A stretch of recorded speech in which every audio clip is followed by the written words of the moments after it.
Welcome to everyone with us and those of you who are joining us via our recording.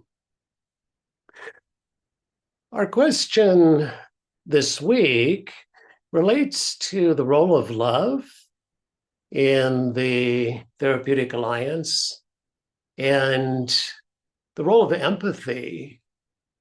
And is there a difference between love and empathy, or are they kind of pointing at the same thing? So, being a writer, I thought, what's the etymology of that English word love? I'd never looked it up before. So, as my homework, I looked it up and found that it goes back to a very old Proto-Indo-European root, which I would pronounce lu. And this root denotes caring or taking care. So the word has had all kinds of accretions since that time. And we love ice cream, or we love our TV show, or we love our spouse or something. But when we go back to the beginning, to the root, the word is pointing to our caring. So then I thought of a Grimm's fairy tale that my German Zen teacher, Williges Jaeger, once told. And it's called Frau Holle. And it goes like this. Once upon a time, by the way, in Grimm's, that time is always now.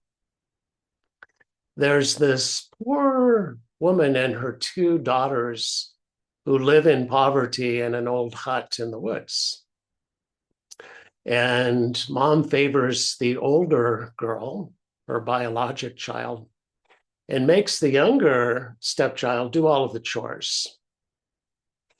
So one day the stepchild is out gathering firewood in the forest, and she comes upon a baker's oven full of bread. And she hears the loaves cry out, "Take us out, take us out. We're soon going to be burnt to a crisp." So the girl sets down her firewood and takes the bread shovel and takes the loaves out. She continues on and she comes across a small bird that's caught in a snare.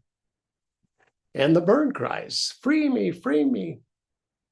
So she stops, carefully removes the snare, and the bird flies free. Further on, she hears an apple tree crying out, "Shake me, shake me. My apples are ripe and my limbs are very heavy."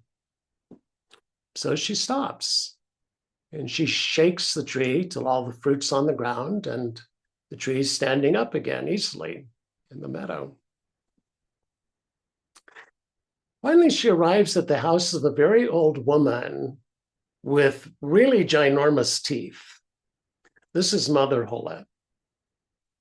So the girl is terrified and starts to run away.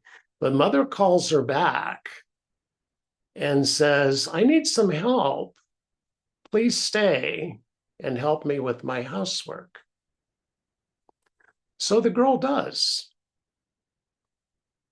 Then, as the days pass, she starts feeling homesick. And she tells Mother Holle, who's pleased that she now wants to go home. And she says, "All right, come, I'll take you there myself." So she takes the girl by the hand and walks down to the gate. And as the girl steps through, there's this bright light that falls over her. And she's amazed to find that her old ragged clothes are gone and she's wearing this rich golden robe that covers her from head to foot. At that moment, she finds herself back in the yard of her mother's house. And the rooster that's perched up on the well calls out, "Cock-a-doodle-doo, cock-a-doodle-doo. Your golden daughters come back to you." Well, mother and the older daughter listen very closely to this story. And as soon as it finishes, mother tells the older daughter, okay, you get out there, follow that same path, and you too can come home and be a wealthy woman. So older daughter starts out and comes across the oven, and the loaves are crying out, and she goes, oh, deal with it. I don't have time for you guys. Just keeps going. And then she comes upon the bird. The bird's saying, free me, free me. She says, oh, free yourself. I've got places to go.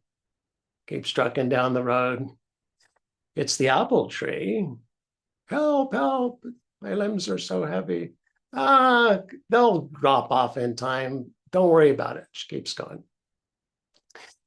Well, she gets to the house and she's not scared when she sees the old woman because she knows the story. And she promptly agrees to stay and help out with the housework. But pretty soon she falls back into her old ways, and Mother Holle is again doing all of the work around the house. So Mother gets tired of this, and one day she tells the girl, okay, you can go home. So the girl's thrilled, thinking, oh, great, my ship's about to come in. Mother Holle takes her by the hand and leads her down to the gate. And as she passes through, this great darkness falls on her. And she emerges, finding herself in her own yard, covered in pitch. Well, the cock, never one to miss the chance to hold forth, yells, cock-a-doodle-doo, your pitchy daughters come back to you. And the story ends, try as she could never get the pitch off. It stuck to her as long as she lived. In Brothers Grimm, ever after doesn't always mean happily. When I first heard this story, I heard a morality tale.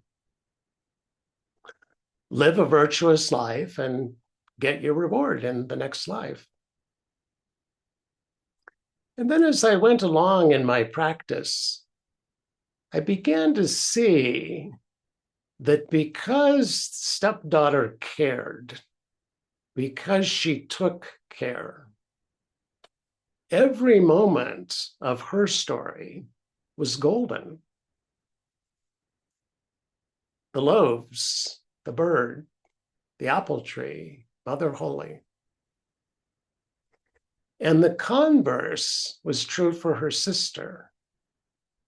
Because she was indifferent, every moment of her life was pitch. So what does this have to do with psychotherapy? If we travel from the Black Forest over to India's Deer Park, the place that Buddha first taught, we'll see images of the sage who's depicted not with a halo around his head, but with very large pendulous ears, kind of like a Brahman cow.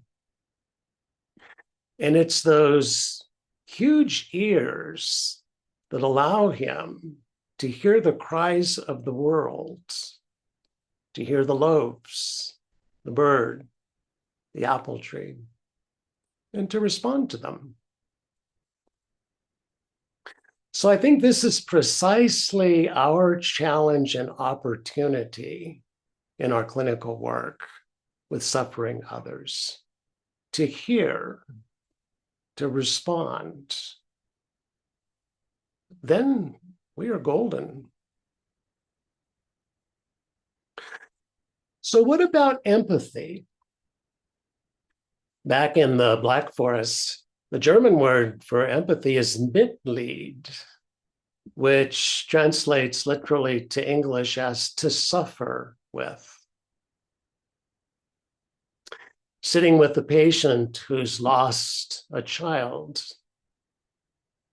sitting with a terminal cancer patient. We allow our ears to droop, our mirror neurons to light up, and we suffer with this person. I believe that this makes all the difference. Now we're sitting with this human being, not opposite them. Their tears are our tears. Their desolation is our desolation. We're open to experiencing their reality, whatever that might be, as our own. I was once sitting with a terminal cancer patient, and I noticed I wasn't feeling very sad. I was kind of confused about that, and I asked the person, "What are you feeling?" And he smiled, and he said, "Relief. For a long time, I've just wanted Jesus to take me home." One final thought on love and empathy and psychotherapy. Because Buddha loved his followers, he corrected them. So sometimes I'll tell a patient something like, "You grew up hearing from your parents that you were bad, that you were wrong, that you were shameful.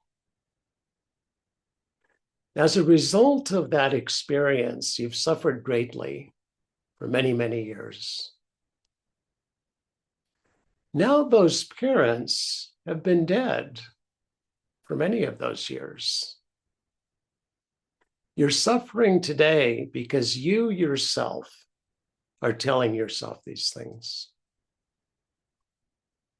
I always like to circle back to this moment a bit downstream and check in with the patient. What was that like to hear me say that?